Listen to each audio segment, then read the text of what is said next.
ụtụtụ ọma, ụtụtụ ọma.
ezi onye nwe anyị na Chineke nna nke pụrụ m ihe niile, Chukwu okike abịa ma bụ onye anyị na-efe na-agọzi aha nsọ ya, onye ọ bụ naanị ya na-achị, onye mmụọ na mmadụ na-erubere isi,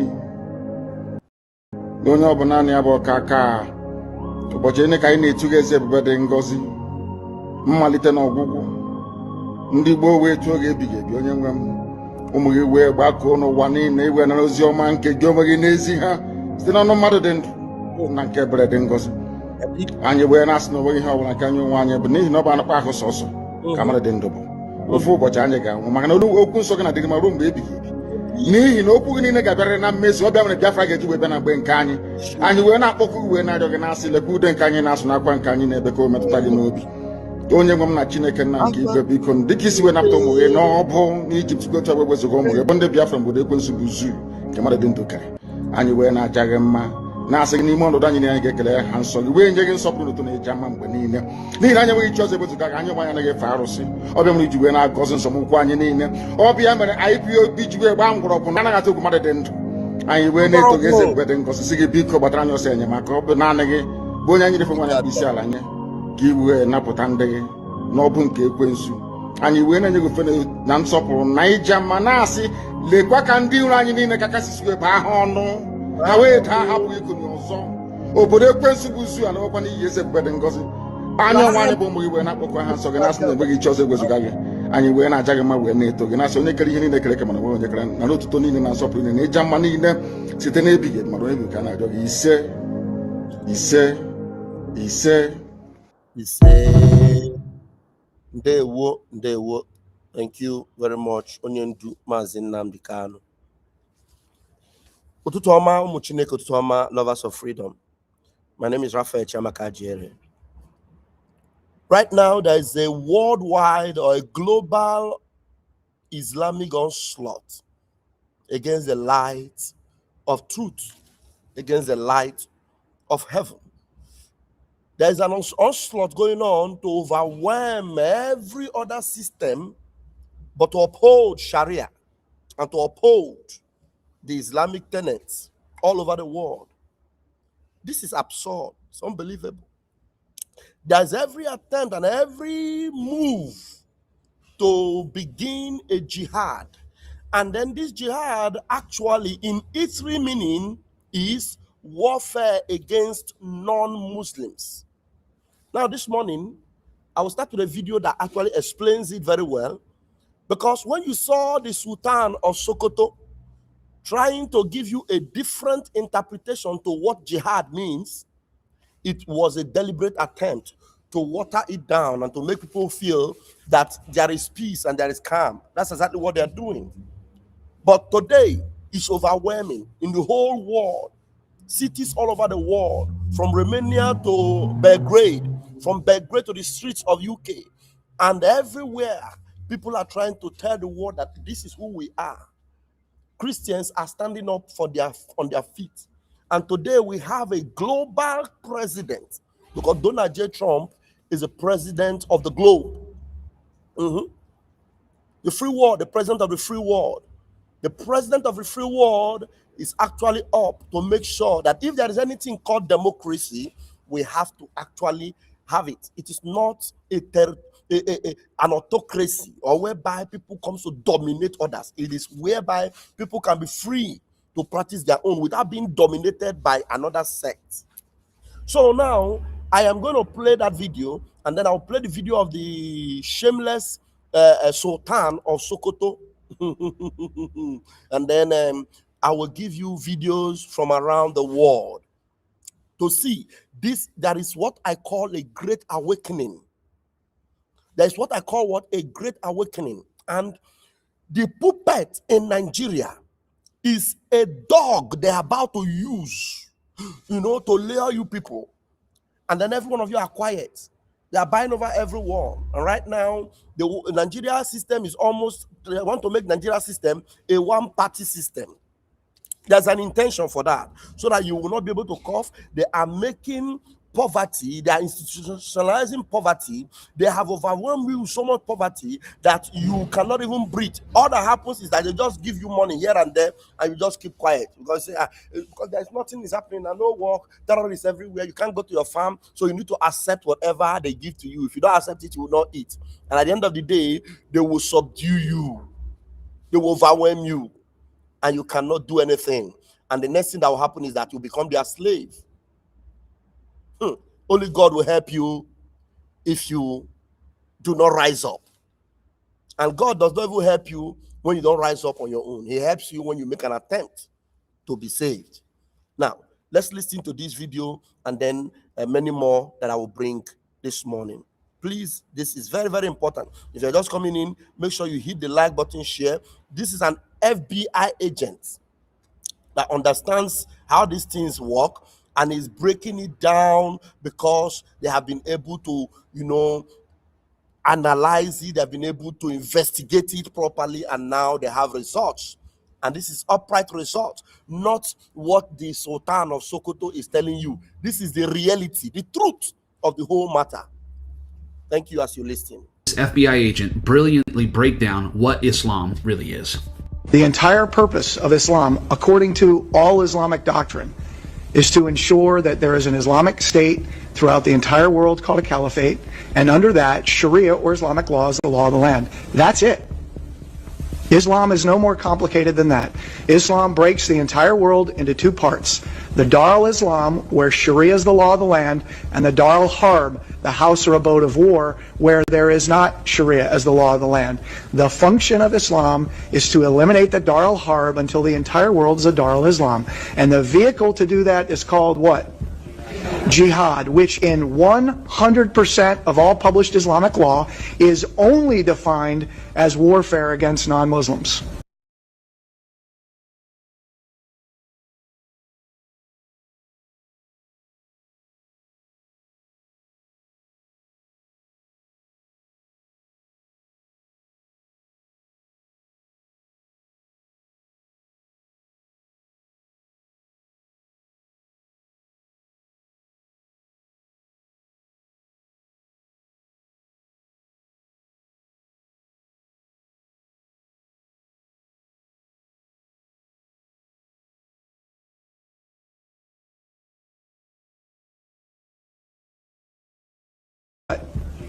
Jihad, which in 100% of all published Islamic law is only defined as warfare against non-Muslims. Jihad, which in 100% of all published Islamic law is only defined as warfare against non-Muslims. To do that is called what? Jihad, which in 100% of all published Islamic law is only defined as warfare against non-Muslims. So let's just put that on the line. And so we're here talking national security issues. We have people here that are running for the office of President of the United States, and we have to begin there. And what I would put forth is that since, and actually prior to, but since 9/11, our entire national security apparatus has been unprofessional. Sorry guys, I never knew I muted myself. I never knew I muted myself. And whenever I'm doing this, the comment section, comment section, I don't see it. I'm very, very sorry. What I was saying is that thank God, this man gave an interpretation to this. He gave an interpretation to it. I told you that 100%, this is 100% the interpretation of jihad. It is a warfare against non-Muslims. Because my voice was not heard, please permit me to repeat it again. The reason why I repeated that place again and again is for you to understand that the Sultan of Sokoto, it was not by accident or by chance that he came out to give you a different interpretation of what jihad means. It was a deliberate attempt for you to believe that there is something different, or that you are one, you are the same people. You are not the same people, oh. They will ruin you if you do not open your eyes and listen to this FBI agent, John Guandolo, perfectly explained Islam in 3 minutes. He perfectly explained what it means, 100%. 100%. So listen, please, very important. The law of the land. The function of Islam is to eliminate the Dar al-Harb until the entire world is a Dar al-Islam. And the vehicle to do that is called what? Jihad, which in 100% of all published Islamic law is only defined as warfare against non-Muslims. So let's just put that on the line. And so we're here talking national security issues. We have people here that are running for the office of President of the United States, and we have to begin there.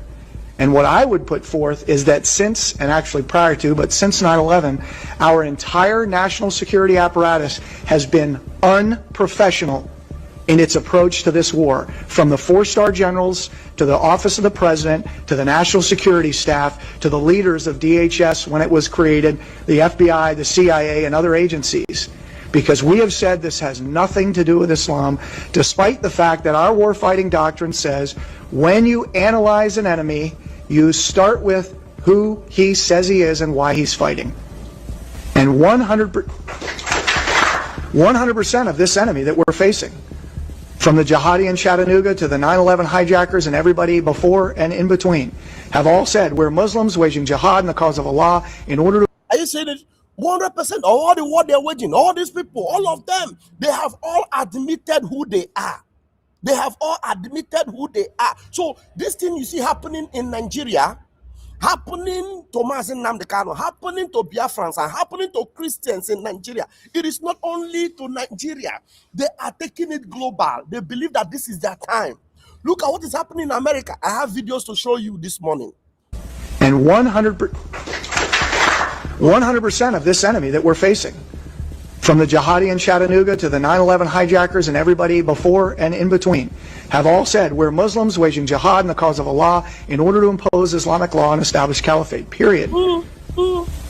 So that's what it is. And if we look in Islamic law, authoritative Islamic law, the kind you get at mosque bookstores, not at Barnes & Noble, you will see that 100% of them say that jihad is warfare against non-Muslims. And it's total warfare. It's not just guns and bombs. It's psychological warfare. It is political warfare. It's subversion. It is the whole 9 yards. It's total warfare, something that our DOD has not been practicing. I would say you'd have to go back towards Reagan administration and maybe even beyond that. Complete and total war. This man is exactly right. Islam is at war with the West. Are you hearing it? Islam is at war against the West. Oh my God, it's freezing cold right here. My goodness me. All right, let's see. Let's see. Okay, before I go to other videos, I'll have to establish with what the Sultan of Sokoto, the definition he gave you about jihad. Now you have heard the true and authenticated meaning, interpretation, international interpretation of what jihad means. But what did the Sultan of Sokoto say? He had a reason for saying it. There is a motive behind what the Sultan of Sokoto said. He didn't say it because he wants to tell you the truth. No, he said it because this man is connected internationally to buttress this point, because they know how important Nigeria is. And when they begin from Nigeria, if they are able to conquer Nigeria, the whole of Africa is down. Now, we are the only stumbling block they have in Nigeria. One man they are holding now, does it shock you that Mazen Nnamdi Kanu, they sent him to Sokoto, where this man is the domain king? Because they are the ones in control. Remember that the FBI man said that they are trying to form a caliphate. Now they sent Mazen Nnamdi Kanu to the only caliphate they have in Africa. Of course, don't be afraid for that, because Mazen Nnamdi Kanu is going to emerge. Yes, they will still do what they want to do, but Mazen Nnamdi Kanu will come out. Now they sent Mazen Nnamdi Kanu to the caliphate. The caliphate they are planning to have all over the world. And this man, the leader of the caliphate, listening to his own interpretation of what jihad is. Listen. I'm not going to say anything about insecurity or the way to end insecurity or whatever it is. No. I want to adopt all what's been said from the beginning of this program, because these are the ways and means of resolving such issues. But what President Jonathan said, I was expecting him to make a very strong comment about how he really dealt with the issue of Boko Haram, which he used both the military and myself and other stakeholders. But maybe he decided not to, because a book is coming after that from him on how I dealt with Boko Haram issue. And let me also correct you, like, I am happy to hear that the Boko Haram is not really Boko Haram. That's not their name. I'm glad to hear that from somebody who is not me. If I were the one who is saying that, somebody would say yes, because I know them. And that's not their name, because I know that they never claimed Boko is haram.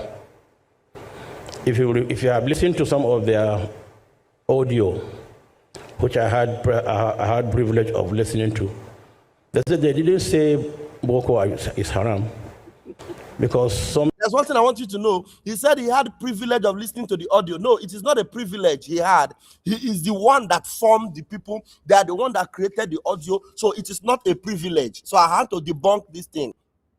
Sultan of Sokoto said he had the privilege of listening to Boko Haram audio. No, it was not a privilege. He is the manufacturer. He is the founder. He knows how the audio was made, and he knows the content of the audio. So telling you that he was privileged is a lie.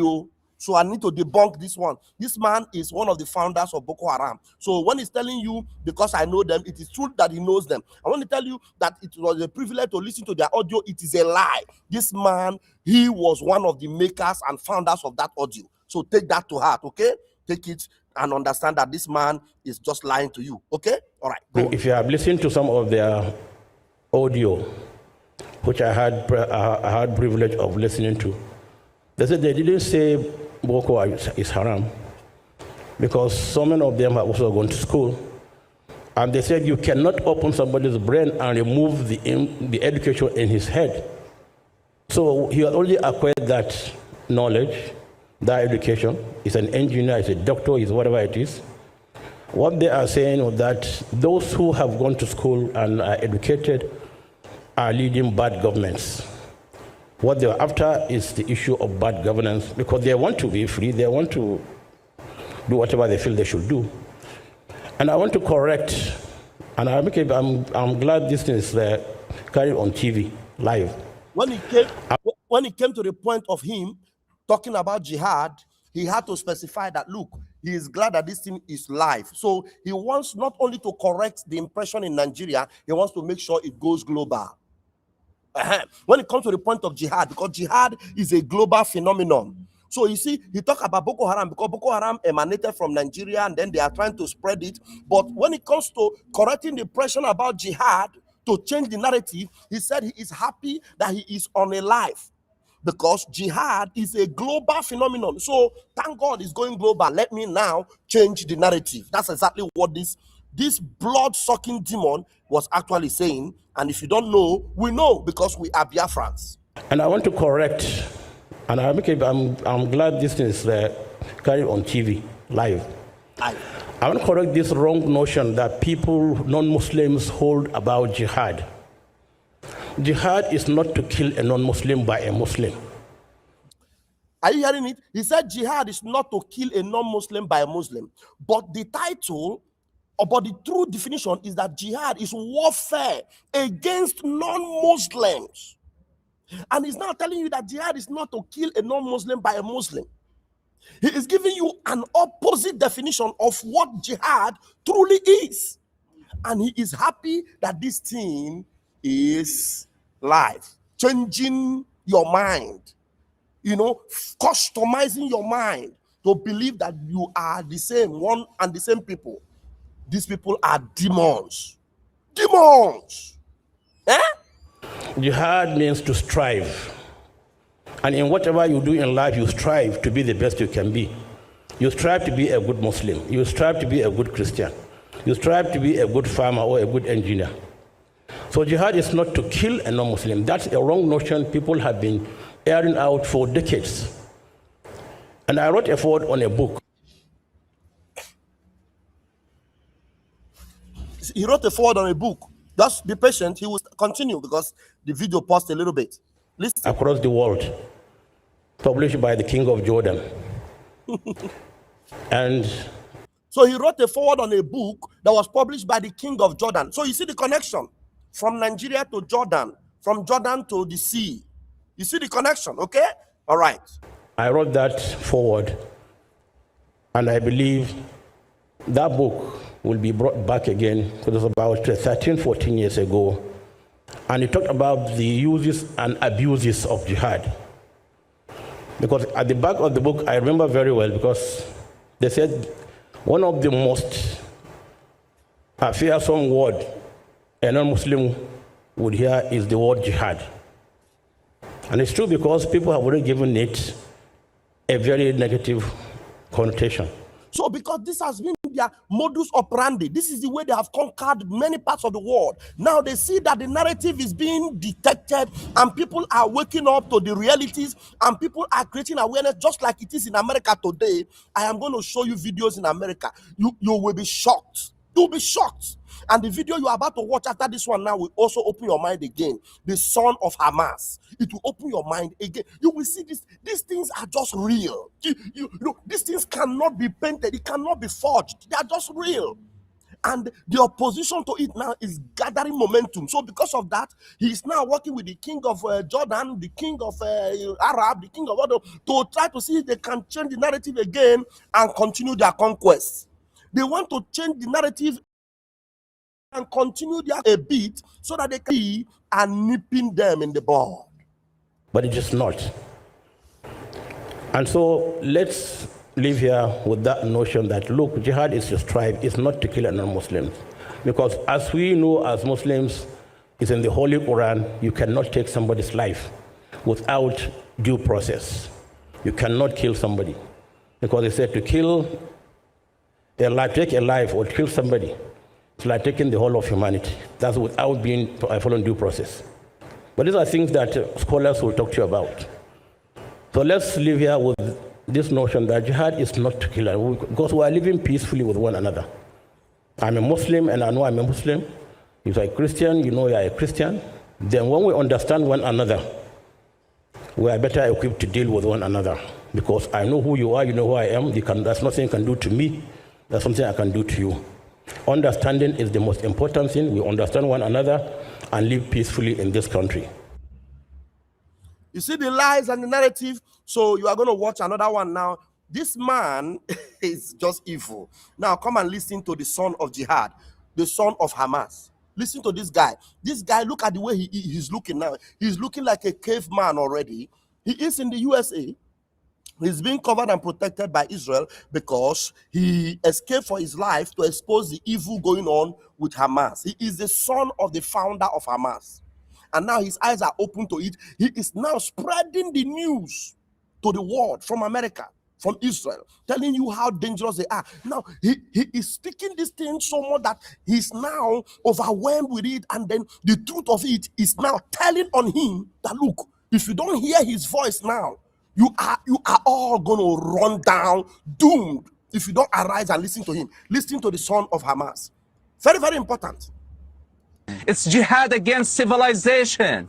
And today you see the vast majority of the Muslims on assault on a Jewish minority. The world needs to open its eyes, especially Americans. Americans are on the other side of this culture. Americans don't stand this barbarism. Palestine is not a cool thing. It's not just a kefiyah and a social event down the street where people gather for the sake of victims in Gaza.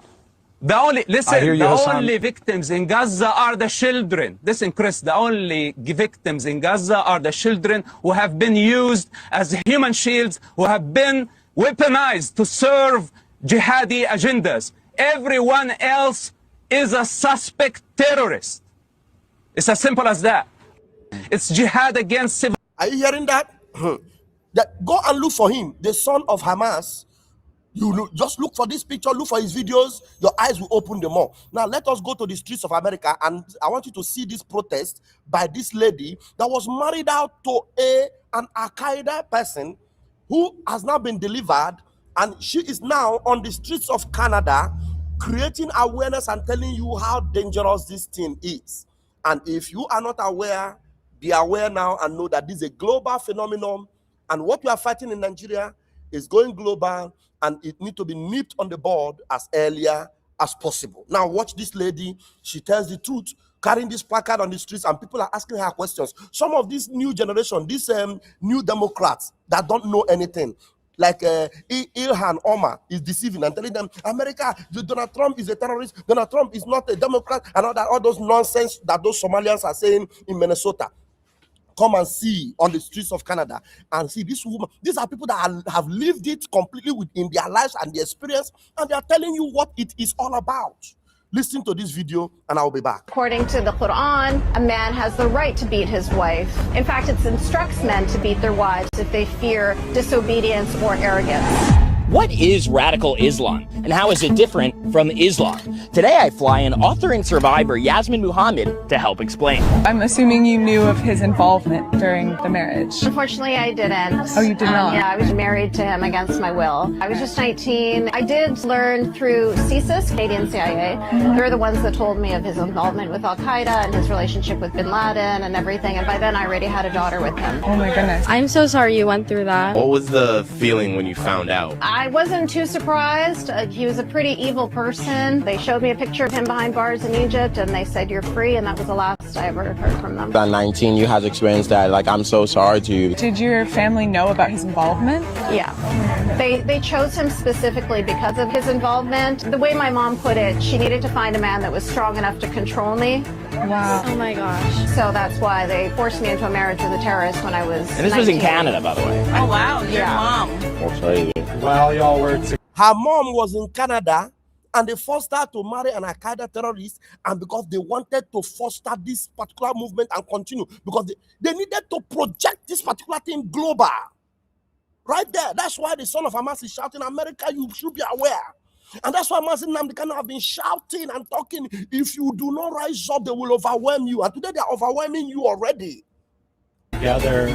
Were there like clear signs that he was an evil man? He was so quintessentially abusive in every possible way. Were you or your husband, I guess, like enforcing Sharia law even within Canada? Sharia means Islamic law. You can have it within your home, within your community, and also within the country. Okay. Listen to her interpretation and what she understands very well, because some of you that have not yet seen Sharia law operational in full scale, it is because some of them are being practiced within their homes, in your community, because they are growing their families, they are growing their communities, and they know that from that family they will get into the community, from the community they get into the state, from the state they get into the nation. That is their plan, and they will not stop until they get there.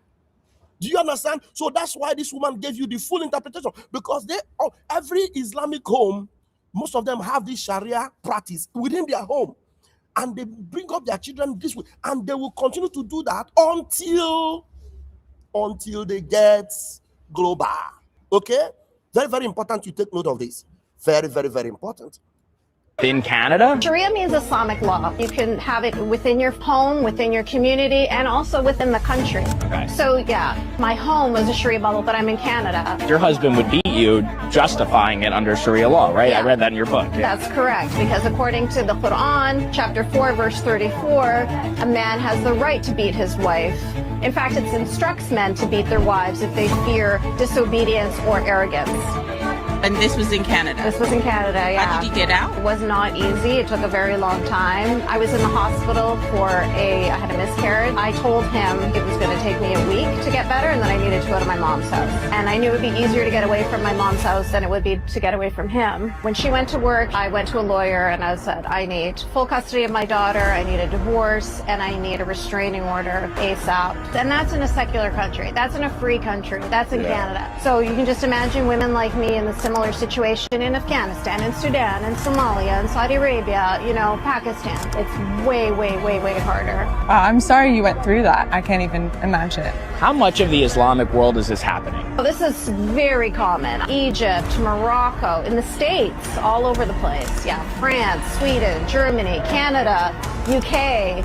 Yeah, it's a very common tactic. Why are there so many radical Islamists in the Middle East? They're fleeing what's happening because of radical Islam, and then they come to the West to spread it. Like, what is that about? Well, first of all, they're not fleeing radical Islam. That's the first thing. Okay. Right. They want better housing. They want better education, better social services. Are you hearing it? So all these stories that they are fleeing radical Islam to come and secure themselves in Italy, in France, in Europe, in UK, the woman is telling you the truth now. They are not fleeing. They just want a better housing, better this, better that, so that they will be able to spread their nonsense.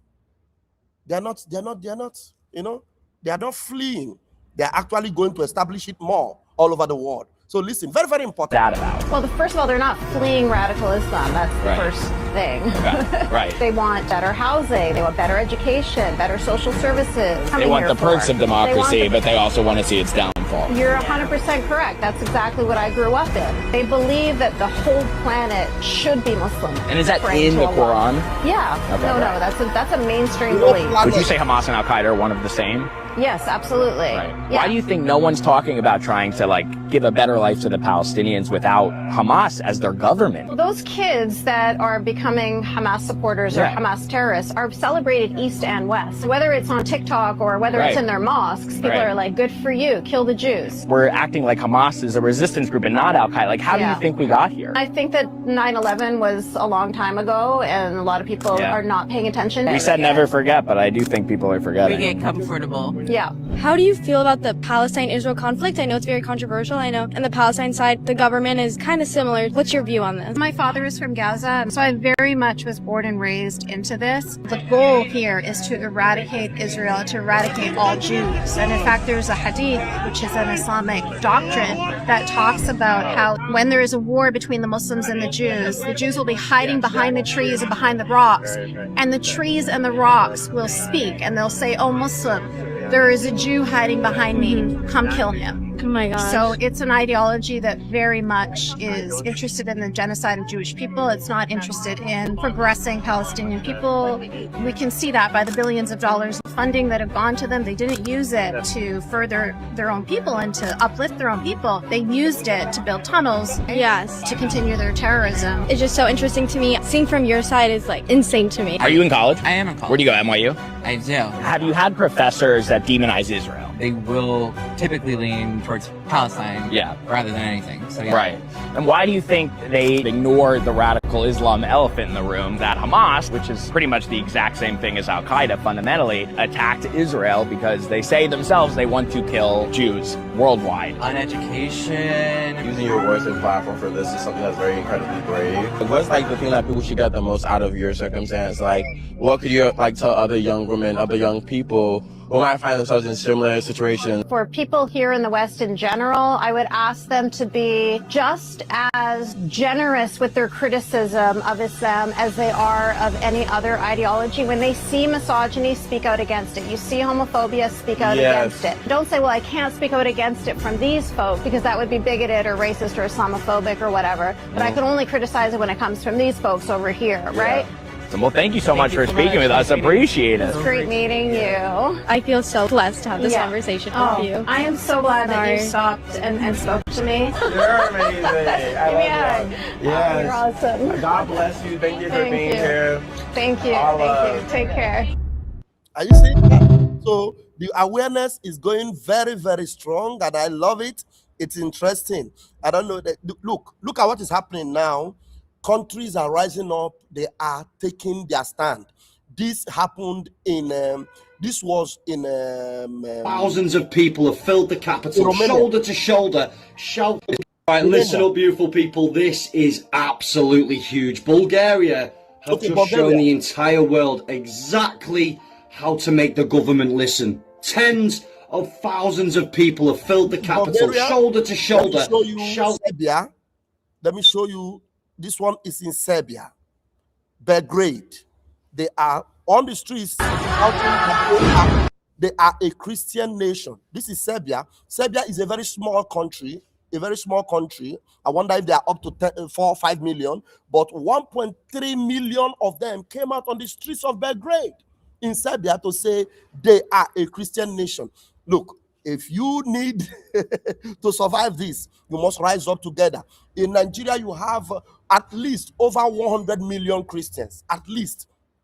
Out of these 100 million Christians, for you to save your future and save your lives, all this your 5,000, Tinubu will give you and all these things. I pity for all of you. If you do not rise up like these Belgradians or these Serbians and say, you are who you are, anybody that wants to be what they are, let them be whatever they are, wherever they are in their own side of the divide. Otherwise, you are done for. Look at Serbia.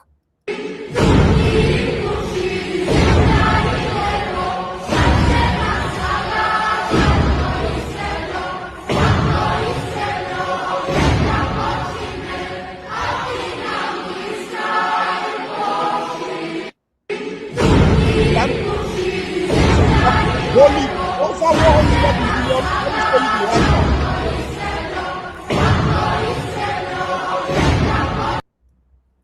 Are you seeing that? Let me bring it closer to you so that you will see. People are taking their destiny into their own hands. And if you do not do this, you'll be all choked up. You know, from Britain, this news is coming out of what is happening in Belgrade. 1 million Christians flood the streets of Serbia, boldly declaring the nation a Christian country. These anti-government protesters declare Christianity will prevail. A full-scale spiritual uprising is happening. It is happening in Belgrade. It is going to happen in your neighborhoods, in your country. Revolution now. Revolution now. Thank you. President Bukano wants it to happen. Every one of you wants to make this happen.